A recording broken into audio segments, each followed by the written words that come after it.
Welcome to today's verdict. I'm your host and trial attorney, David Lesh. We have a very big show today. We're going to be discussing deeds and deed theft in particular, those who are preyed upon by others in our community to forfeit over their deeds in a fraudulent manner. We're also going to be talking about helping filling out applications for those who are trying to find working status in our city, the TPS applications. I think that's a very important topic. And lastly, we're going to be discussing workers in our city and their ability to be able to work at a decent wage on the buildings that they're building for the wealthy. It's an important show, so stay tuned. Today's verdict starts right now.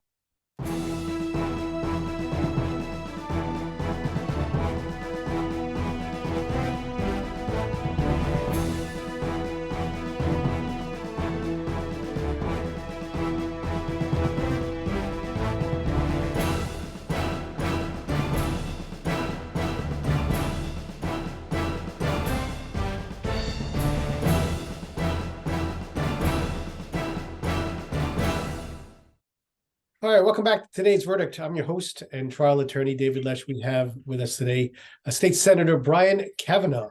Senator, how are you doing today? Very well, thanks. How are you? It's always good to see you. Getting ready for Thanksgiving? Yeah, big family gathering. It's going to be a lot of traffic from what I understand. The roads are going to be a little crazy. The airport's going to be a little busy. It's the typical Thanksgiving in New York. Yeah, plus I think a bit of a storm coming through, so that'll add some interest and drama. So we'll see. Hopefully everybody gets where they need to get to safely. Absolutely. All right, so we're here a little bit to talk about deed theft. What exactly is deed theft? Deed theft is when someone approaches a homeowner and through various means gets them to sign over possession of the property to a third party and effectively steals the home through paper transactions. It's often happens when somebody is otherwise in some financial distress. They're behind on their mortgage or their utility payments, and somebody typically would approach them and say, well, we can help you out. We can rearrange the debt. We can do some paper transactions that will help you. And instead, the homeowner is signing papers that ultimately lead to them losing their home. How prevalent is this in New York City? It's hard to have total numbers. There are certainly thousands of cases. The Attorney General and the Sheriff's Office in New York track them.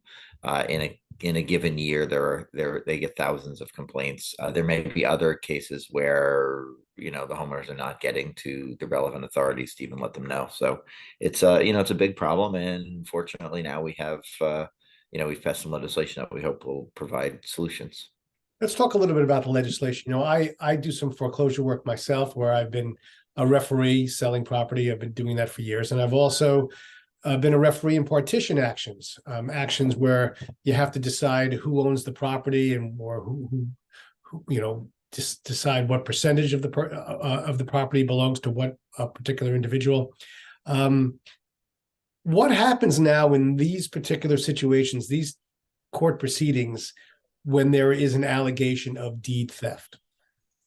Yeah, so the first thing is that we are empowering agencies that might be investigating deed theft, where somebody will get to the authorities and say, I signed these papers, they tricked me into it. So in some cases, there may be a criminal investigation going on, but under current law, the civil process that determines property title can proceed.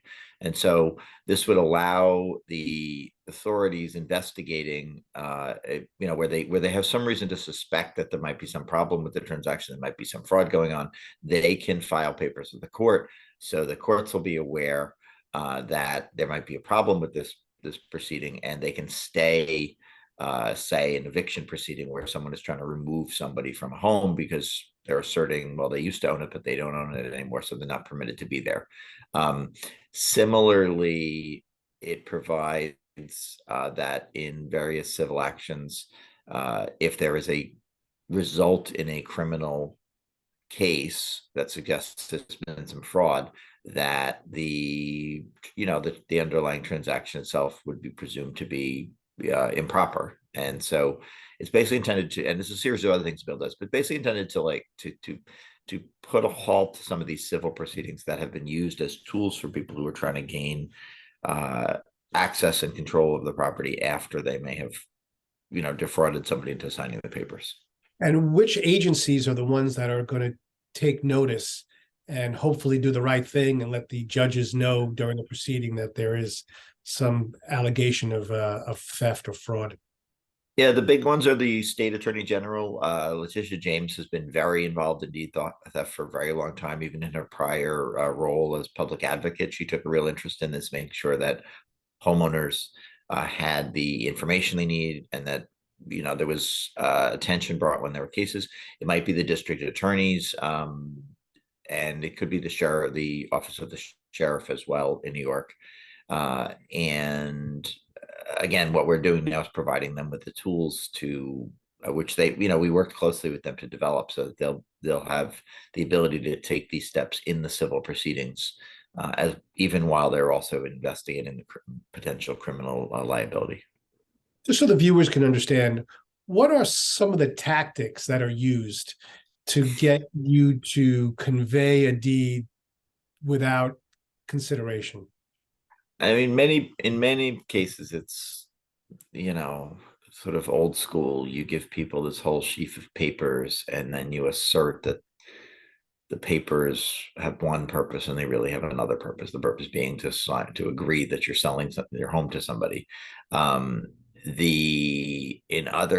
some cases, people will assure somebody, well, technically speaking, you're signing over title to the home, but there's no, effectively, we're gonna lease it back to you. We're gonna sell it back to you. That this is a technical thing that we need to do to restructure the financing. So there are various stories that people tell. We had, a hearing of the Senate Housing Committee last year, and heard really harrowing testimony. People who lived in their homes for decades, they paid off the rent, they paid off the mortgage, living out their lives quietly and happily in this home where they raised their family, and then they fall behind on it. Typically, it starts, as I mentioned before, when somebody falls behind on some payments. So there are public records of that. So then the scammers figure, well, this person is having, they're in distress, they're having problems. And so they show up at their door and say, hi, we're here, we're community people, we're here. Often, some people testified that they trusted the people coming to the door because they were of a similar background.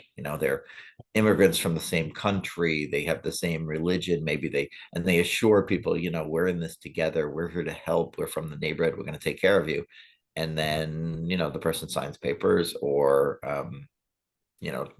take some other step that begins this process that ultimately leads to the person who is posing as someone who's available to help you, claiming to own your home and then trying to push you out of it. When does the law go into effect? It's immediate. Immediate. All right. So I guess what we can say is, if anybody has any indication that their deed has been improperly taken from them, they should contact the New York Attorney General immediately. Yeah, the attorney general, or the district attorney, as district attorneys are also very interested in this, and they are working collaboratively. There is also the homeowner protection program, which is a program that we fund very substantially at the state level. We put about $40 million into that program each year, so that homeowners throughout the state will have advice, not just for deed theft, but for circumstances where they may be falling behind their payments and they may want to know what their rights are. And the number there is 1-855-HOME 856. 1-855-HOME 1-855-HOME 456. I think I got it right the first time, but that's the number I just read is the correct number. And it's that there are people there that can guide you through the process, can let you know what your rights are. And the more basic message for people is, if somebody shows up on your doorstep and asking you to sign papers, or they hang out a sign somewhere and say they'll take care of this. Don't be careful not to be too trusted. Get reliable advice and information. And again, the homeowner protection program is a great source of that. Well, good advice, State Senator. And I want to make sure that you have a very happy Thanksgiving. Hopefully you'll join us soon back on the show. Always great to be here. And yeah, same to you and to everybody out there watching and listening. Have a great Thanksgiving and enjoy, time with family and friends. And, we'll all be back to work next week. All right. We have so much more. Stay with us. Right Take care. Thanks.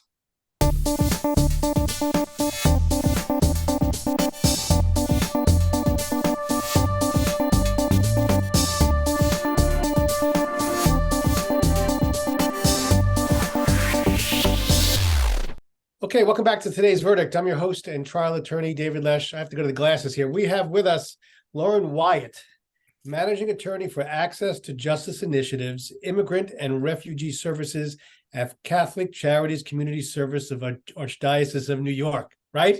Yes, good morning. All right. So can we say you're with the Catholic Charities Services of the Archdiocese? Is that? The Catholic Charities New York is perfect. Okay. And you're here to talk a little bit about people who've been arriving to our city, looking to work. Tell me, how did you get involved in this field?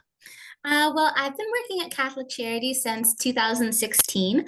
As the managing attorney for Access to Justice Initiatives, I oversee several different programs that provide services to people who are unrepresented, meaning they don't have an immigration attorney to help them obtain some type of lawful immigration status. And then a lot of the programs that I oversee are for people specifically who have come to the U.S. across the border, or for whatever other reason are in deportation proceedings, and helping those people to figure out whether they qualify for any options for legal status as a defense against deportation.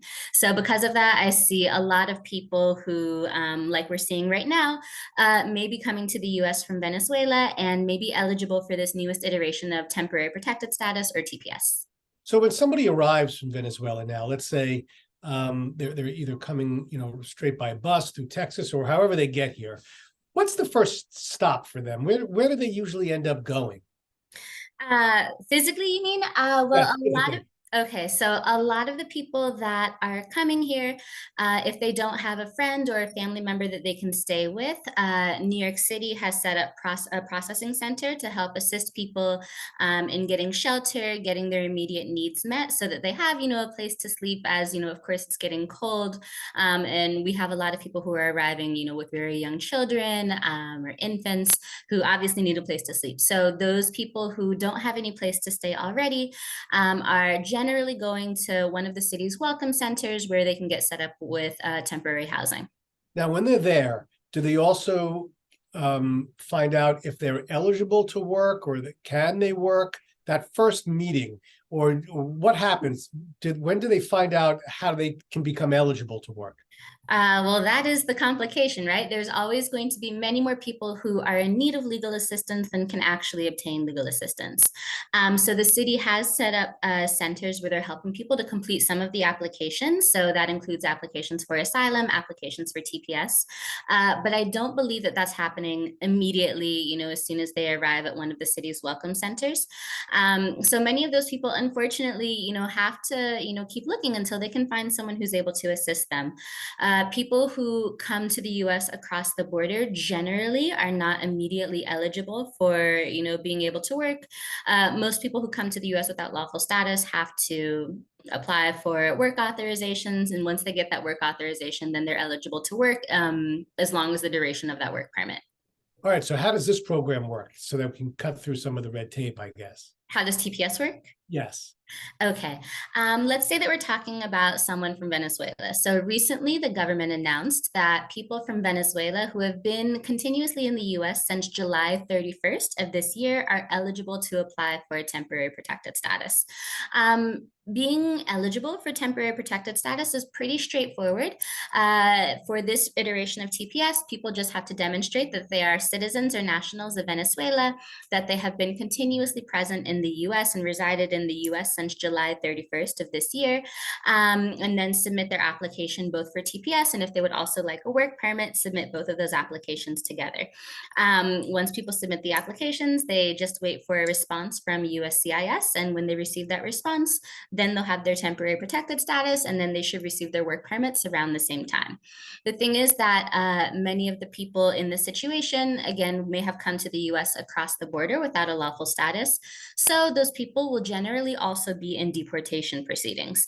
So if they are going to be applying for TPS, they need to let the immigration court know that they're applying for TPS, because once they receive TPS, they are not able to be deported from the US for the duration of having that status. So it's really important that people who are, in the process of applying for TPS or are waiting for a response, let the court know so that the court knows about that pending application. And how long does it take for them to get TPS status? That's the complication. I keep saying that, but that is another one of the complications. Right now, according to USCIS, the processing time for an initial applicant for Venezuelan TPS is 19 months. That's the estimated time. Some applications can arrive sooner, some may arrive later, but generally 19 months is what USCIS is saying right now. Now, the problem is that TPS status is actually only granted for 18 months at a time. So this means that people may be receiving their approvals for TPS after it has already expired. So if you do end up with the approval within the correct amount of time that you're supposed to be applying, does that mean you could just go work at any job that will hire you, like a construction job or anything else? Or are there limited jobs that you can then apply for?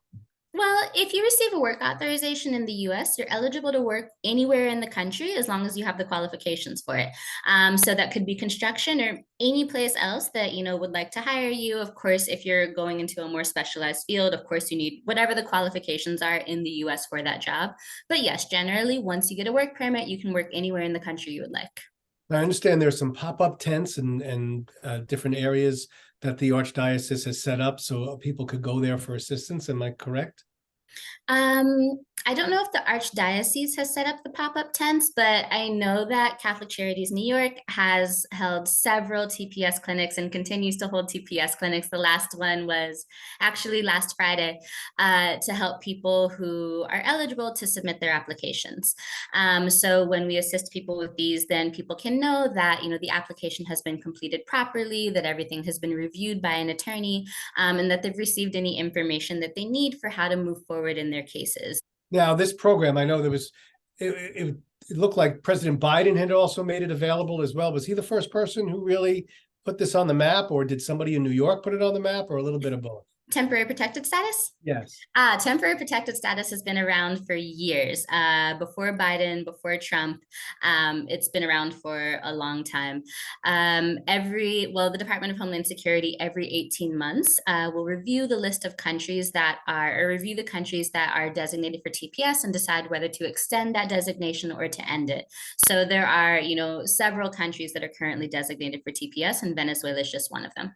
Yeah, I noticed that there's also Honduras, El Salvador, Haiti, and Sudan also. There's plenty of countries, yes.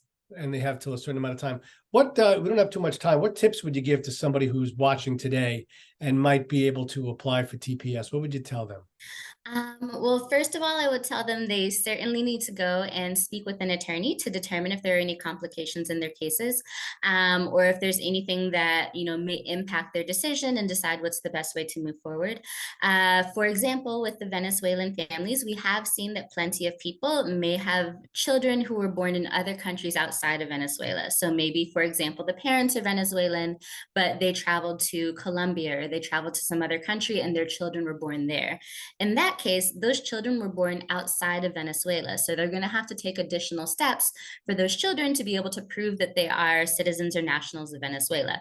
So at that moment, with just the kids born outside of the country, only the parents would be immediately eligible for TPS until the parents can show that the children, are also eligible for Venezuelan citizenship. Something else that I would certainly advise, specifically, I guess, Venezuelan families, is that they should, again, speak with an attorney to determine if TPS is the only option for them. We do see a lot of people who are fleeing their home countries because they're afraid of some harm or that they will be persecuted if they return back to their country. And so people may want to apply for other things in addition to TPS. In general, in the immigration system, you are not limited to just one immigration benefit. People are able to apply for as many immigration statuses or benefits as they like, as long as they're eligible for all of them. And of course, as long as those applications don't contradict each other. So we do see a lot of people who decide to apply for both TPS and asylum at the same time. So in the name of TPS, it says it's temporary, it's only valid for 18 months at a time, and it only counts for people who were in the country on the designated date. Whereas with asylum, that is a permanent status, meaning that people would be able to, once they win asylum, apply for a green card, apply for citizenship. If they have other family members who weren't able to enter the country at the same time, they can apply for those family members to come as well once they obtain their legal status. So if people are eligible, potentially eligible for both, I would certainly encourage them to speak with an attorney and determine whether, they want to apply for one or the other or both, so that they don't miss any deadlines that may be applicable in their cases. All right, Lauren, thank you so much. It was great information. Hopefully you can come back and give us some tips maybe in the next couple of months. Great. Thank you so much for having me. I appreciate it. Have a great day. All right, stay with us. Today's Verdict has so much more right after this.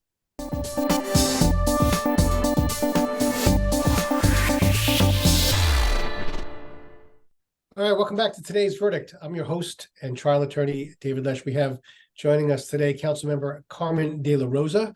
How are you doing, Councilmember, today? I'm doing well. Thank you for having me. Been a little busy. How was your Thanksgiving, by the way? It was good. It was low key, got to relax and rest, and a lot of family time. That's the most important thing.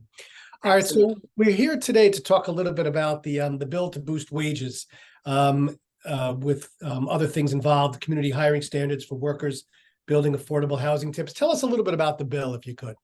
Yeah, absolutely. Well, first of all, I'm so excited and I'm honored to be the labor chair in the city council.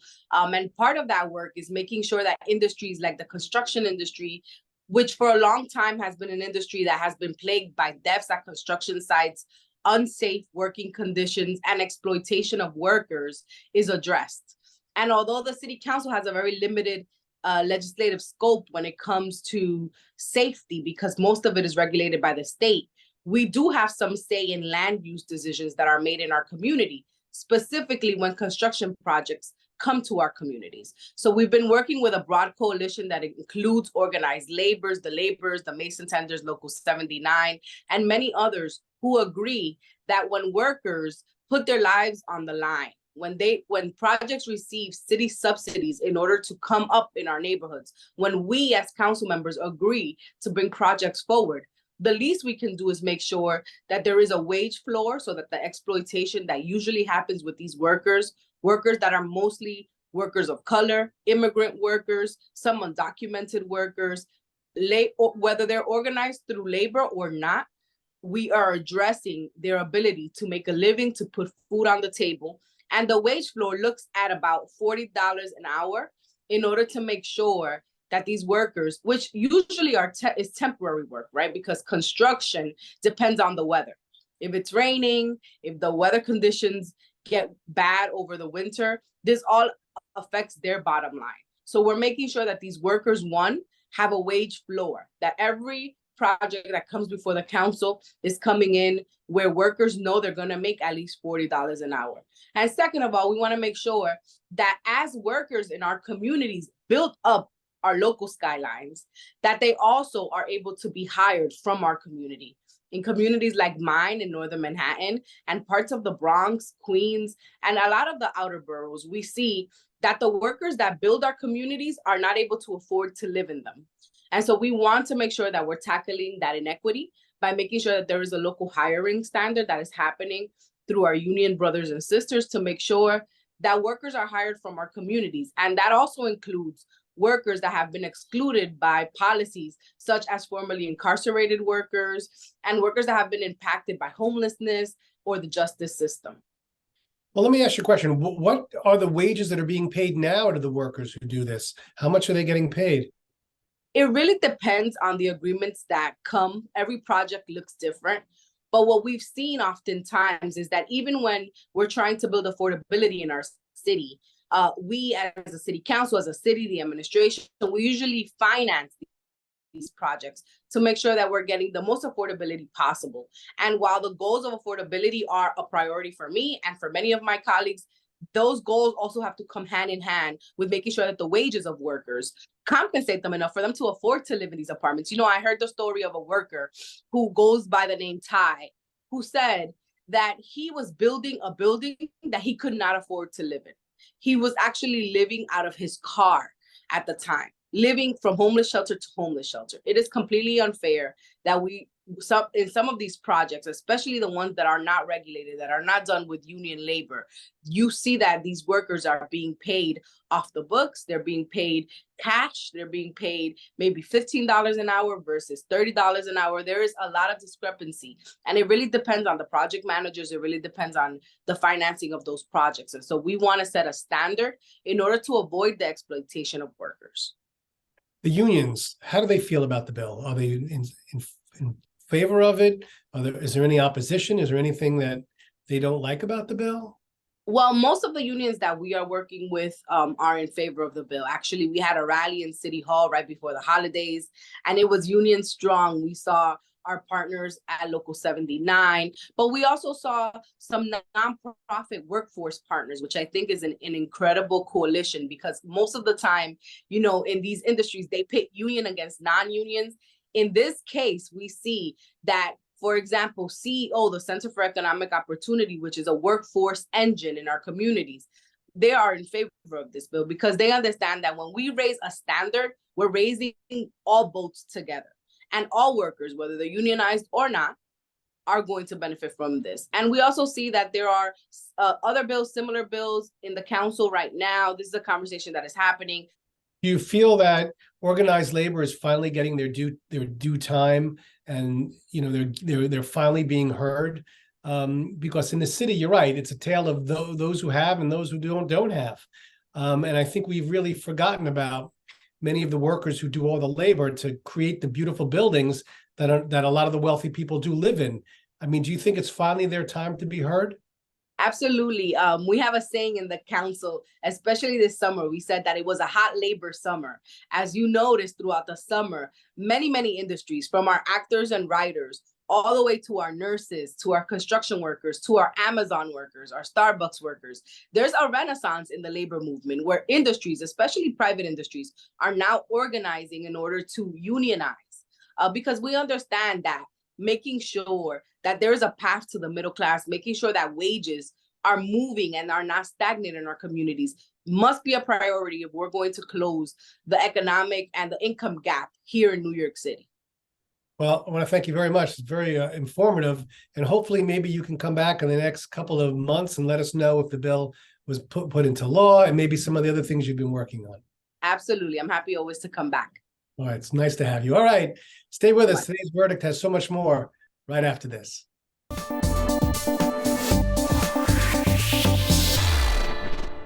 Well, that's all we have for today. I'd like to thank our guests for joining us, and of course, you, the viewers, for watching. If you have a issue or a topic that you'd like to see on a future edition of Today's Verdict, feel free to email me at davidlesh@bronxnet.org. But until the next time, know your issues, reach a verdict.